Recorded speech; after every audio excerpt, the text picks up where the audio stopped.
Para mí tener una audiencia de 500.000 seguidores en Instagram es lo mismo que cuando uno tiene una audiencia de un paciente en la farmacia que le viene al otro lado del mostrador. Es decir, el consejo que tú das o lo que tú dices tiene que ser igualmente fiable, igualmente riguroso, hables para uno o hables para 500, ¿no? Entonces, hay muchas veces me dicen, bueno, ¿qué responsabilidad hablas? Yo es que me lo planteo igual, o sea, yo siempre que he dado un consejo me he informado con el mismo rigor, con lo cual yo estoy igualmente convencida de que el consejo, lo que yo aporto, puede ser de valor. Sí que es verdad que el impacto que tienen tus palabras sobre mucha gente, yo empecé en un pueblo de 500 habitantes, pues claro, de 500 habitantes a 500.000 seguidores hay un poco de diferencia. Y que eso tiene un eco y que eso puede tener más consecuencia, pero realmente el impacto, para mí, ya te digo, si a una persona le influye, que le influya a una o le influya a 100.000, para mí es igual.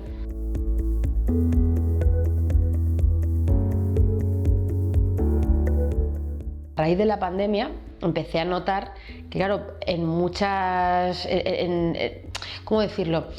Me convertí como una especie de Pepito Grillo en muchas casas y hay mucha gente que ahora me conoce y me dice, ah, tú eres la boticaria, pues en mi casa se hacía lo que tú decías y teníamos que hacer esto. Dice, tenía ganas de conocerte porque boticaria dice. Yo en ese momento no fui consciente, pero ahora mucha gente con cierto humor me lo dice, decir, bueno, es que como doblas las camisas, pues es como tenemos que doblar las camisas en casa. Si hubieras hablado de doblar camisas, lo hubiéramos doblado como tú lo hubieras dicho, ¿no? Entonces sí que es cierto que en ese momento mucha gente, y cada vez que hay algún tipo de crisis o alguna alerta sanitaria, cualquier cuestión de impacto, es cierto que la gente te pregunta y que la gente te tiene como referente y que espera que tú de alguna manera les ilumines o les muestres un poco cuál es la verdad dentro de un mundo donde imperan las fake news y la desinformación. Y realmente ahí sí que es donde uno tiene que elegir muy bien cuáles son sus guerras, cuáles son sus batallas y sobre qué temas se puede hacer divulgación y no, y cómo.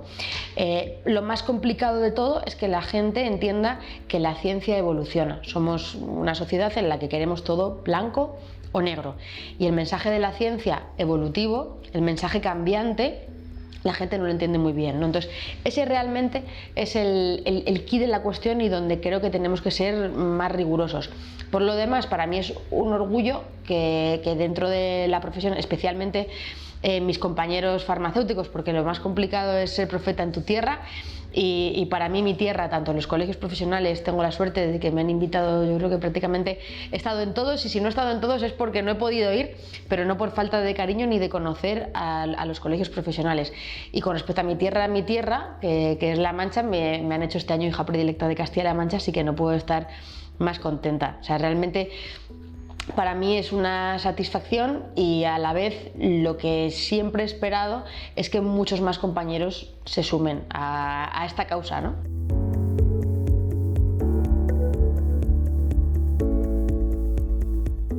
Hay una dualidad, porque cuando yo empecé a hacer divulgación, yo abrí un blog orientado al público en general.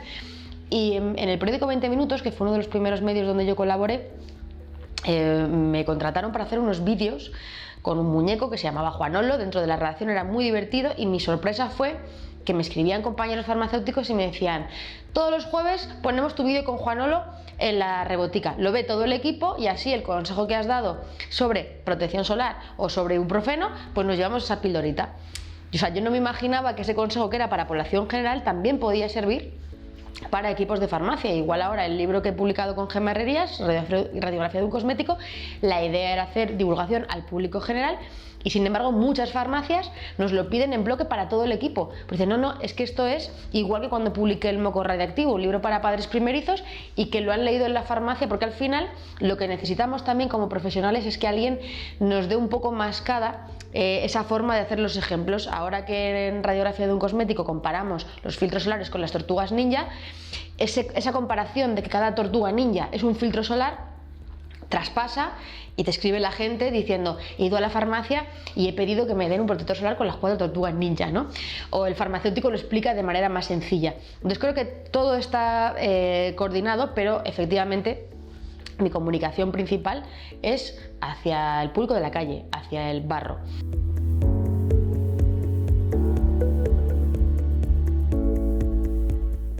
Pues estamos mucho mejor que en 2016, afortunadamente hablando, y de hecho podemos decir que dentro de la comunicación, si hablamos de divulgación, Los farmacéuticos somos los profesionales sanitarios que estamos, diría, más avanzados con respecto a otros, es decir, el farmacéutico quizá por su cercanía con el público, quizá también, y siendo sinceros, porque muchos tienen e-commerce y entonces son plataformas digitales y las redes sociales sirven como plataforma de difusión, están bastante más avanzados, muchos de ellos, que muchos médicos de muchas especialidades que por su actividad en el día a día en el hospital no ven tan necesario utilizar las redes sociales. De camino, el farmacéutico hace divulgación, o sea, no solo lo utiliza como escaparate para su farmacia o para su farmacia 2.0, sino que sirve para hacer divulgación. Entonces, estamos mucho mejor que hace unos años. Instagram ha supuesto una manera, digamos, sencilla, entre comillas, con todas las comillas, porque no es sencillo, pero hace unos años, cuando no existía Instagram, cuando empezamos con el blog, cuando yo empecé, Twitter y el blog se hacía más duro para muchos profesionales sanitarios, para muchos farmacéuticos, y ahora Instagram ha permitido que de una manera más cercana muchos farmacéuticos puedan subirse al carro de la comunicación. Ahora, hacerlo de manera eficiente, de manera efectiva, es lo complicado, ¿no? Sigue haciendo falta muchísima formación, pero sí que creo que hay un movimiento, también hay mucho relevo generacional en las farmacias, y que todos los farmacéuticos jóvenes que llegan, tanto los que se incorporan como los que heredan la farmacia de sus padres, que todos los que llegan de nuevas ya tienen ese ADN digital de alguna manera y lo quieren incorporar en la farmacia.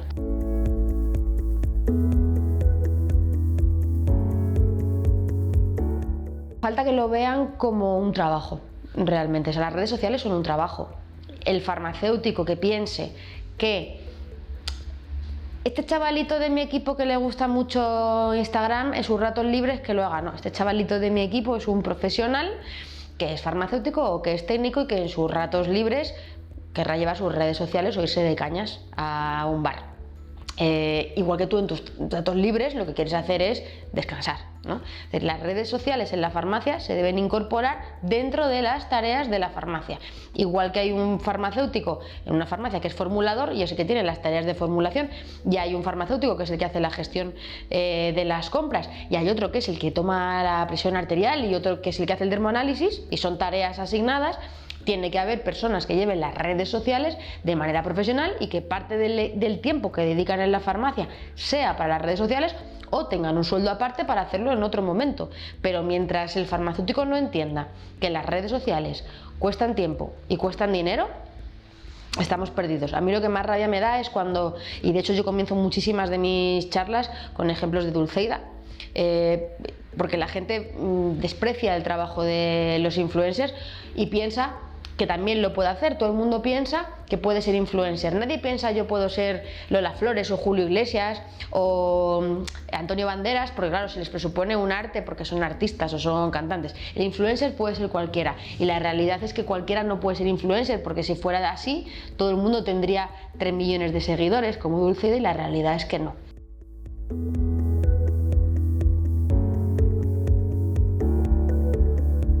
Hay mucho desconocimiento, desde luego, y es una verdadera lástima, porque que en las redes sociales, igual que yo, por ejemplo, puedo seguir a una actriz, a una influencer de moda, a una página de viajes y restaurantes, que alguien decida que en el abanico de cosas que decide seguir en Instagram haya un farmacéutico, nos beneficia a todos, sea el farmacéutico de su pueblo o sea el farmacéutico que tiene 100.000 seguidores.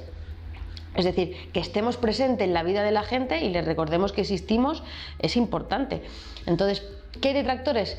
Sí, a ver, yo me acuerdo al principio cuando empecé me llamaban la bloguera, en tono un poco despectivo. Me acuerdo de los primeros años en los que era como, bueno, pues ha venido la farmacéutica de La Paz, la farmacéutica de la universidad y la bloguera. Entonces era como siempre un poco por debajo.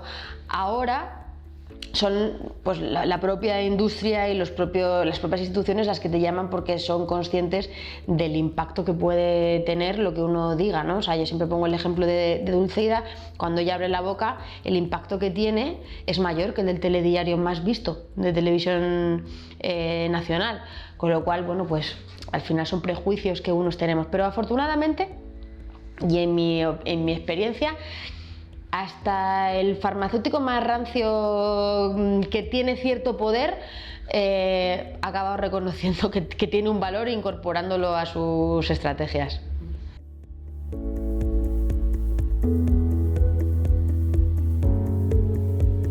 Empecé siendo tuitera hasta la médula y yo había una comunidad de farmatuiteros que era, bueno, en Infarma teníamos hasta nuestro stand, quedábamos, hacíamos las tweet quedadas, merchandising, la efervescencia fue Twitter. Twitter es una red social fantástica porque te permite interactuar mucho, que lamentablemente con el tiempo esa facilidad de interactuar se volvió en contra, porque claro, con tanta interacción es más fácil interaccionar para lo bueno y para lo malo. Aquella comunidad fantástica de farmatuiteros desapareció porque, bueno, pues empezaron digamos las luchas, los ataques gratuitos, las cuentas anónimas, el haterismo de alguna manera, y la gente se trasladó hacia Instagram. Pero somos los mismos, lo que pasa es que Instagram es una red social que por su estructura no te permite que el odio sea tan visible, porque en Instagram tú puedes dejar un comentario, pero ese comentario se queda enterrado, no lo van a ver todos como en Twitter. En Instagram tú para repostear tienes que hacer un pantallazo y subirlos, o sea, es mucho más complicado que dar visibilidad a lo que tú quieres. En Twitter es muchísimo más fácil, con lo cual, claro, para lo bueno y para lo malo, ¿no? Entonces Instagram favorece menos la comunicación entre profesionales, pero es una red mucho más tranquila, donde no se respira ese odio, ¿no?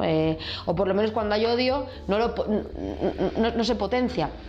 Entonces Twitter se ha quedado yo sigo estando en Twitter y me interesa mucho como red profesional, sigo a muchísimos profesionales para recibir información, sigo a medios de comunicación, a medios del sector, sigo a dermatólogos, traumatólogos, a referentes en cada sector profesional, pero para hacer comunicación, para hacer divulgación, lo que necesito es Instagram, porque la persona que está por la calle no es el tuitero hater o sea, Twitter se ha quedado como una red profesional y Instagram es la red para llegar a la calle.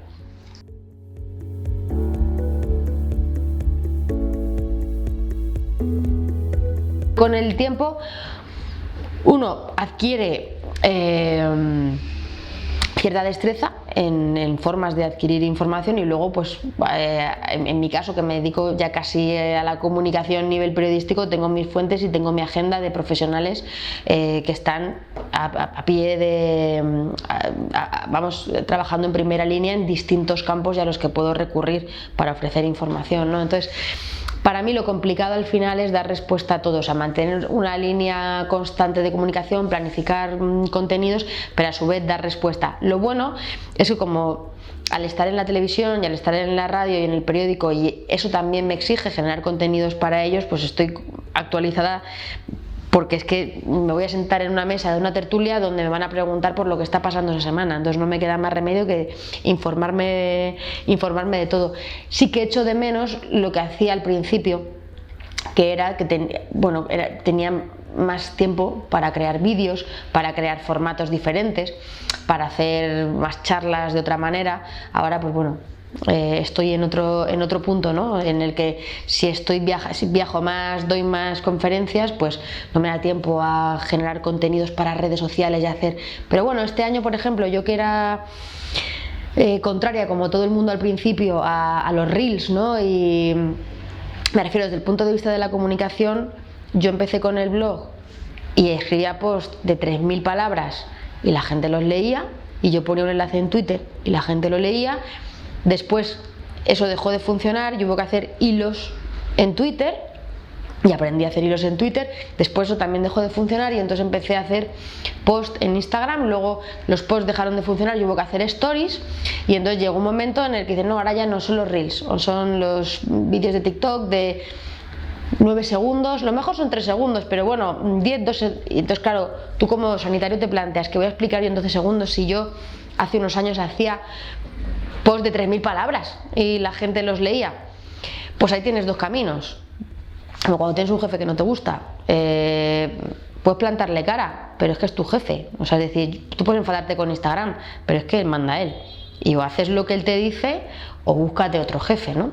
Entonces, como en este caso no podemos buscar nuestro jefe porque Instagram es la red social que realmente ahora tiene más público con el que se puede hacer de divulgación y es más versátil, pues no queda más remedio que en cierta manera plegarse un poco a estos designios y hacer reels y hacer vídeos cortos. ¿Y qué he descubierto? Pues que no está tan mal, que en el fondo también se puede, que obviamente no vas a explicar el mecanismo del Celecosib en un reels, no lo vas a explicar.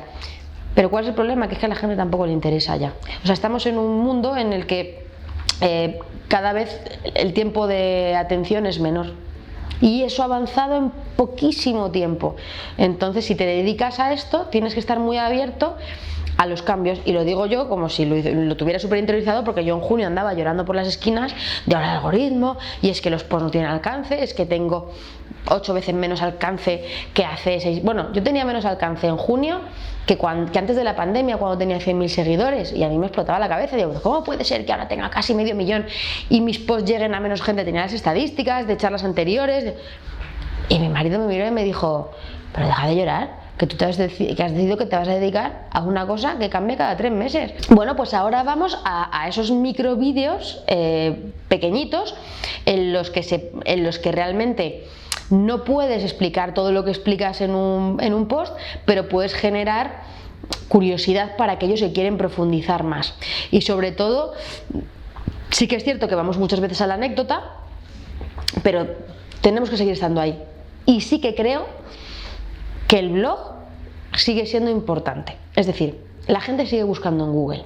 La gente no va a pinchar en el post del blog porque yo lo escriba, pero la gente cuando busca en Google ¿para qué sirve el nolotil? Lo va a encontrar en alguna página web, que puede ser de un farmacéutico o puede ser de otra persona. O sea, es decir, las búsquedas en Google siguen teniendo su impacto, mi blog sigue teniendo tráfico gracias a las búsquedas orgánicas. Todo eso no lo podemos dejar de lado. Las redes sociales no sirven para búsquedas orgánicas. Tú en Instagram no vas a buscar nada. En Instagram haces contenido y se muere. Puedes hacer carpetas, destacados, pero el contenido se muere. Entonces, sí creo que para el farmacéutico tiene valor tener una web donde vuelque sus contenidos, donde puedan ser fácilmente de encontrar, o sea. Y luego, bueno, cosas como lo que ha ocurrido hace la semana pasada, que de repente hay un error en Instagram y empiezas a perder seguidores. Yo perdí 7.000 en media hora, luego lo recuperé, pero en ese momento yo pensé, bueno, ¿hasta cuándo va a seguir bajando esto? Y si me quedo a cero, ¿ahora qué pasa? Es decir, es que el dueño de tus contenidos no eres tú. Entonces creo que el valor de la marca personal y tener una web, una casa madre, un blog con tus contenidos, y más para una farmacia donde se ofrece consejos, sigue siendo importante.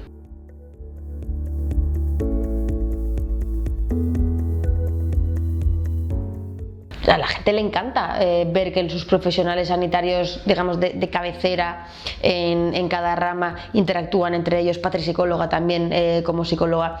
Y yo, de hecho, me he esforzado mucho en esto. O sea, yo durante la pandemia empecé a hacer directos y publiqué un libro gratuito, el de 123 preguntas sobre coronavirus, con una periodista que trabajaba conmigo, con Arantxa Castaño. Y lo que teníamos claro era que aunque había mucha información que teníamos porque estaban las fuentes oficiales de los CDC, de la OMS o del Ministerio de Sanidad, queríamos que fueran los pediatras, los dentistas, los ginecólogos, los que dieran esa información, porque eran quienes tenían que darla realmente, ¿no? Y estaban trabajando en primera línea. Entonces fue un libro en el que integramos a todos, pero yo primero les había entrevistado a todos. O sea, yo quise hacer directos con profesionales. No soy yo la que cuento la información, aunque tú me la puedas contar. Si la cuentas tú, va a tener más valor porque eres el ginecólogo que está atendiendo partos en la pandemia y vas a tranquilizar o eres el pediatra o eres el dentista, ¿no? Entonces creo que esto es súper importante. O los psiquiatras también, o los psicólogos. Ahora el tema de la salud mental es súper importante, y yo de hecho, bueno, pues me he esforzado tanto que me he dedicado, lo he traspasado al 1.0 y soy famosa entre comillas porque todos los años hago una fiesta en la que invito a muchos sanitarios de muchas ramas. Algunos son influencers conocidos en redes sociales, otros menos conocidos, pero les junto a todos para que entre ellos se conozcan y entre ellos surgen proyectos y surgen cosas que son completamente ajenas a mí pero se siguen en redes sociales y la manera de juntarnos una vez al año físicamente hace que se conecte, o sea, yo creo mucho en eso.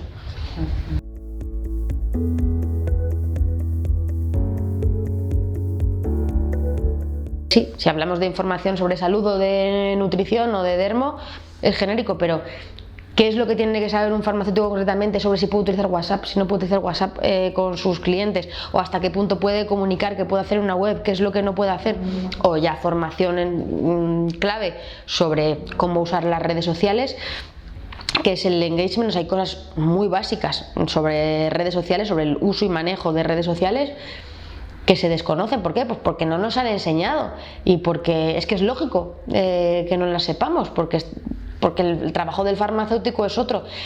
Pero igual que yo siempre he pensado que un farmacéutico que tiene un laboratorio, aunque no formule, tiene que saber o haber formulado antes, o que tiene distintos servicios, tiene que controlar cómo son esos servicios para por lo menos poder supervisarlos, aunque no los haga todo.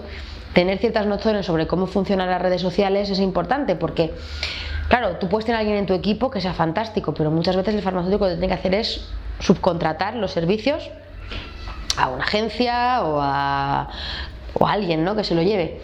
Y ahí pues realmente, cuando tú no tienes ni idea y te empiezan a hablar de palabras de marketing en inglés, las probabilidades de que te la cuelen son infinitas. Y yo he visto pues verdaderas barbaridades de cosas que se han colocado a compañeros, tanto en términos web como en redes sociales, de yo te vendo esto, yo te hago esto, yo te hago esto, te hago esto, te vendo un pack tal, cosas que no van a servirles para nada, pero por desconocimiento, pues oye, si me lo han dicho lo hago, ¿no? Entonces, esa formación, para que por lo menos se encienda un poco la bombilla y digas, yo creo que esto sí o esto no, es importante.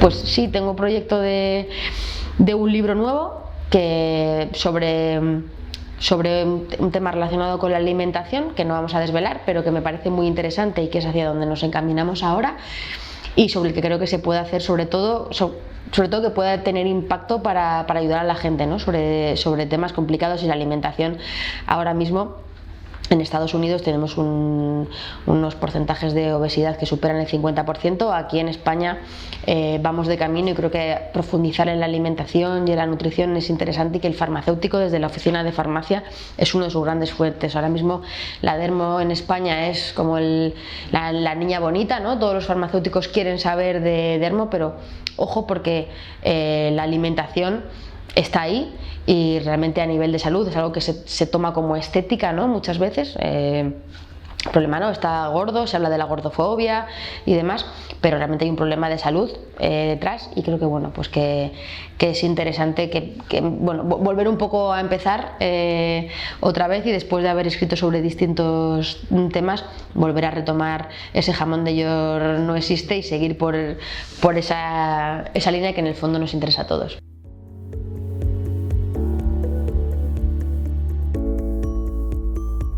Bien, mis padres siguen en activo. Todavía mis padres, los pobres, que pensaban jubilarse, pero no contaron con que le iba a salir una oveja descarriada que se iba a salir del camino. Yo, durante todo el tiempo que estuve en farmacia comunitaria, que fueron 13 años, que se dice pronto, que ya voy teniendo una edad, fui muy feliz. A mí el mostrador me gustaba mucho y yo hice muchísimas cosas en la farmacia, y creo que podría volver perfectamente mañana. La cuestión es que yo hay una vena que tengo dentro relacionada con el periodismo, con la comunicación y con la escritura, que mi trabajo actual me permite desarrollarla más que la farmacia, pero desde luego no es algo que descarte. Y yo además soy, mis compañeros saben, súper corporativista, me siento farmacéutica de bata, aunque ahora esté en otro nivel, y desde luego, ¿por qué no? Vamos, yo no podría imaginarme que iba a acabar aquí, o sea que no me atrevo a sacar la bola de cristal y decir ni lo que voy a hacer dentro de 6 meses, porque mi día a día tiene de todo menos rutina, y cada año es una cosa diferente lo que sucede, así que dejaremos que la vida nos sorprenda.